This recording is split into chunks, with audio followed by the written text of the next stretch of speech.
Hello दोस्तों, परीक्षा की शिक्षा में आप सभी का स्वागत है। तो आज की प्रैक्टिस सेट की अगली क्लास है। देखिए, हम यहाँ पे बीएड परीक्षा 2023 की तैयारी आपकी स्टार्ट कर दिए हैं। ठीक है, क्लास का समय देख लीजिए। सुबह 11 बजे आपको जीके जीएस की क्लास और शाम को 7 बजे आपको हिंदी की क्लास डेली बेसिस पे मिल रही है। और अपन देखिए, परीक्षा की शिक्षा टेलीग्राम पर और परीक्षा की शिक्षा सॉरी इंस्टाग्राम पर और टेलीग्राम ग्रुप से हमारे जुड़ सकते हैं। तो आप सभी से एक रिक्वेस्ट, अगर आप हमारे चैनल पर पहली बार हैं, चैनल पर नए हैं, तो चैनल को सब्सक्राइब करके सबसे पहले चैनल से जुड़ जाइए अगर आप अपनी तैयारी पूरी करना चाहते हैं बीएड परीक्षा 2023 की। तो चलिए क्लास स्टार्ट करते हैं। आपका फर्स्ट क्वेश्चन देखते हैं।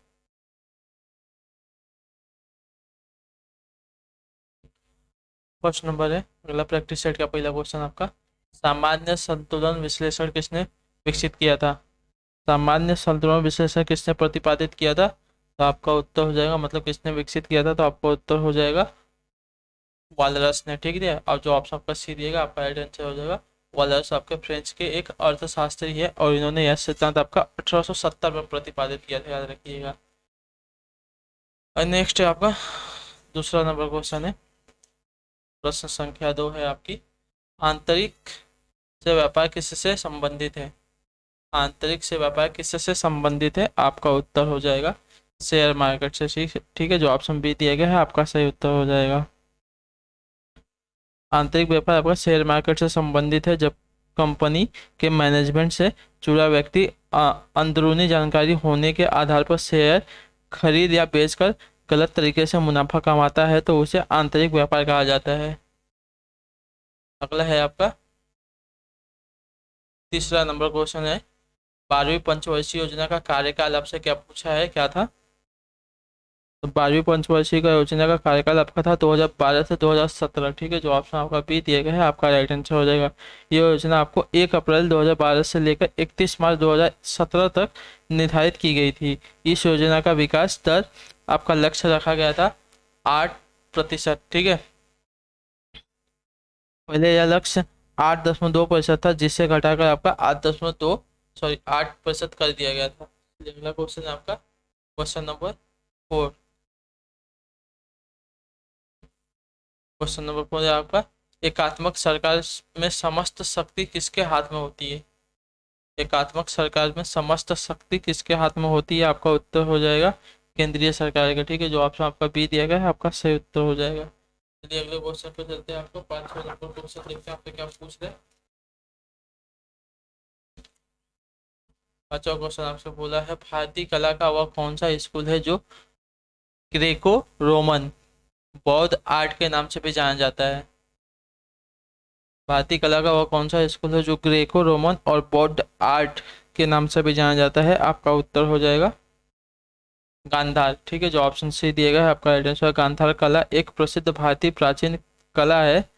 इसका उल्लेख संस्कृत साहित्य में मिलता है। गांधार कला की विषय वस्तु भारतीय भारतीय थी, परंतु कला शैली यूनानी और रोमन थी, इसलिए ग्रीको रोमन, ग्रीको बुद्धिस्ट या हिंदू यूनानी कला भी इसे कहा जाता है, याद रखिएगा। नेक्स्ट है आपका छठा नंबर क्वेश्चन। निम्नलिखित में से कौन से पल्लव राजा ने चालुक्य सम्राट राजा पुलकेशिन द्वितीय को पराजित करके और उनका वध करके वाटपिकोंडा का खिताब हासिल किया था? तो आपका उत्तर है नरसिंह वर्मन प्रथम ने। ठीक है, जो ऑप्शन ए दिया गया है आपका राइट आंसर होगा पल्लव वंश के राजा नरसिंह वर्मन प्रथम, जिनका कार्यकाल कब से था 630 से 688 तक, ने चालुक्य सम्राट राजा पुलकेशिन द्वितीय को लगभग 642 ईस्वी में परास्त किया था। उसकी राजधानी बादामी पर अधिकार किया था। समस्त संभवतः इसी युद्ध में पुलकेशिन द्वितीय मारा गया था। इसी विजय के बाद नरसिंह वर्मन प्रथम ने क्या, तो आपका जो वाटपिकोंडा की उपाधि धारण की थी, याद रखिएगा। चलिए अगला क्वेश्चन आपका 7 नंबर। पेड़ों की कटारों पेड़ों की कतारों के बीच में फसलें उगाने को क्या कहा जाता है? पेड़ों की कतारों के बीच में फसलें उगाने को क्या कहा जाता है? आपका उत्तर हो जाएगा त्योंगा प्रणाली। ठीक है, जो ऑप्शन सी दिया गया है आपका राइट आंसर होगा चलिए अगला क्वेश्चन देखते हैं आपका 8वां नंबर। संसार की छत किसे कहा जाता है? संसार की छत आपका किसे कहा जाता है? आपको उत्तर हो जाएगा पामेर नॉट को। ठीक है, जो ऑप्शन आपका सी दिया गया है आपका राइट आंसर संसार की छत यानी कि रूफ ऑफ द वर्ल्ड पामेर के पठार को कहा जाता है। ठीक है, जो ऑप्शन आपका यहाँ पे सी दिया गया है आपका सही उत्तर हो जाएगा। नेक्स्ट देख लेते हैं आपका 9वां नंबर क्वेश्चन है आपका स्टेशनों के ग्रुप में भेजने, सॉरी 9वां नंबर है, स्टेशनों के ग्रुप को फ्रेम भेजने को क्या कहा जाता है? स्टेशनों के ग्रुप को फ्रेम भेजने को क्या कहा जाता है? आपका उत्तर हो जाएगा मल्टीटास्किंग। ठीक है, जो ऑप्शन आपका सी दिया गया है आपका राइट आंसर हो जाएगा। स्टेशनों के ग्रुप को फ्रेम भेजने को मल्टीटास्किंग कहते हैं।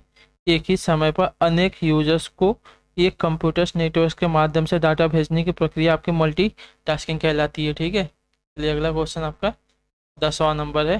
प्रिंस ऑफ वेल्स कब किस खेल से संबंधित है? प्रिंस ऑफ वेल्स आपका किस खेल से संबंधित है? आपका उत्तर हो जाएगा गोल्फ से। ठीक है, जो ऑप्शन बी दिया गया है आपका सही उत्तर हो जाएगा। नेक्स्ट है आपका 11 नंबर। 11वां नंबर क्वेश्चन आपका जल निकास प्रतिमान जिसमें सहायक नदियां लंबवतः मिले वह क्या कहलाता है? जल निकास प्रतिमान जिसमें सहायक नदियां लंबवत मिले वह क्या कहलाता है? तो आपका उत्तर हो जाएगा जाली। ठीक है, पंफरी कहलाती है, तो जो ऑप्शन आपका बी दिया गया है आपका राइट आंसर हो जाएगा। चलिए नेक्स्ट है आपका 12 नंबर क्वेश्चन। वर्ष 1870 में भारतीय सुधार संघ के संस्थापक कौन थे? आपका उत्तर हो जाएगा केशव चंद्र सेन। ठीक है, जो ऑप्शन बी दिए गए हैं आपका राइट आंसर हो जाएगा।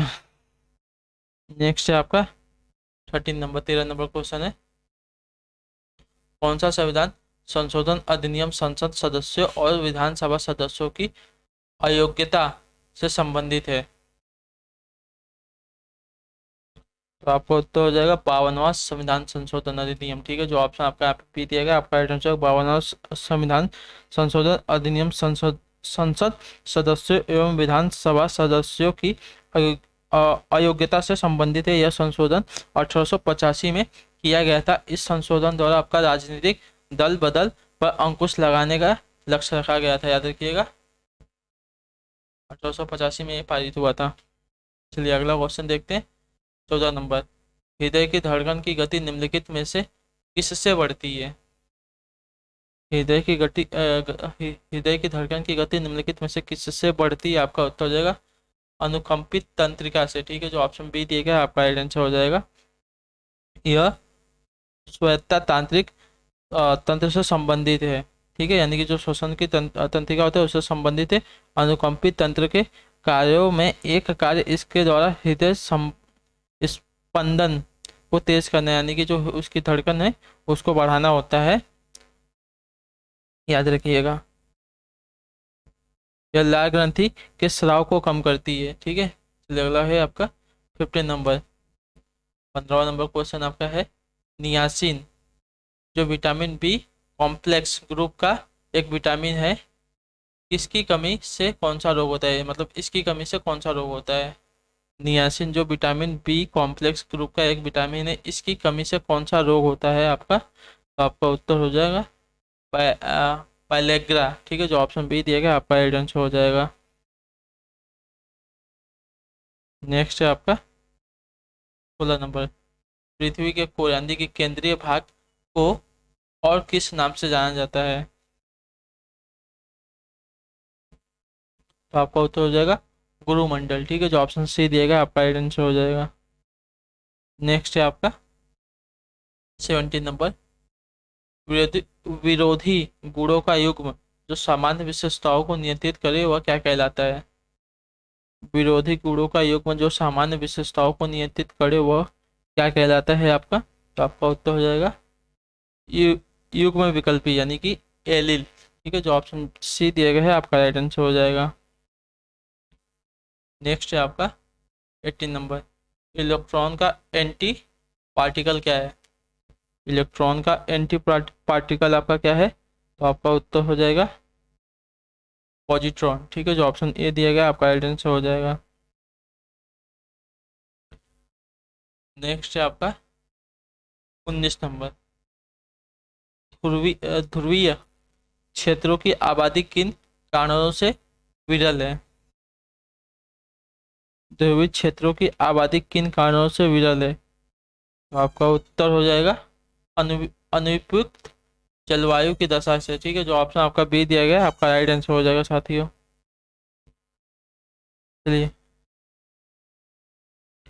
ध्रुवीय क्षेत्रों की आबादी विरल होने का कारण आपका अनुपयुक्त जलवायु की दशा है, क्योंकि जलवायु में उपयुक्त जलवायु के उपयुक्त न होने के कारण आबादी एक ही जगह संकेंद्रित न होकर अन्य स्थानों पर फैल जाती है, अतः आबादी की विरलता आ जाती है इसके कारण। चलिए, अगला क्वेश्चन है 20वां नंबर। निम्नलिखित में से कौन सा युग्म सही नहीं है? निम्नलिखित में से आपका कौन सा विकल्प सही नहीं होगा? देखते हैं। हाइग्रोमीटर से आपका वायुमंडल का जलवाष्प अंश मतलब मापा जाता है, ये तो सही है। लैक्टोमीटर तरलता की विशिष्टा घनत्व आपका गलत हो जाएगा। ठीक है, लैक्टोमीटर तरलता की घनत्व नहीं आपका, क्योंकि लैक्टोमीटर एक यंत्र है जो दूध की शुद्धता मापता है। ठीक है, जो ऑप्शन आपका यहाँ पे बी दिया गया है साथियों, आपका सही उत्तर हो जाएगा। ये आपका युग्म गलत है। यहाँ इसकी वजह से आपका दूध की शुद्धता मापा जाता है लैक्टोमीटर द्वारा। अब आपका जो एनीमोमीटर दिया गया है इसको वायु की गति मापा जाता है, और जो सिस्मोग्राफ दिया गया है इससे भूकंप की तीव्रता मापी जाती है। चलिए, अगला क्वेश्चन आपका 21 नंबर। 21 नंबर है आपका। निम्नलिखित में से किस अनुच्छेद की कार्य प्रणाली के तहत भारतीय संविधान में संशोधन किया जा सकता है? तो आपका उत्तर हो जाएगा अनुच्छेद 368 के तहत। ठीक है, जो ऑप्शन ए दिया गया है आपका राइट आंसर हो जाएगा। अनुच्छेद 368 की कार्य प्रणाली के तहत संसद को संविधान में संशोधन करने का अधिकार है, याद रखिएगा। चलिए, अगला क्वेश्चन है आपका 22 नंबर। फ्यूरर फ्यूरर के रूप में कौन जाना जाता है? फ्यूरर के रूप में कौन जाना जाता है? तो आपका उत्तर हो जाएगा एडोल्फ हिटलर। ठीक है, जो ऑप्शन आपका यहाँ पे ए दिया गया है आपका राइट आंसर हो जाएगा। नेक्स्ट है आपका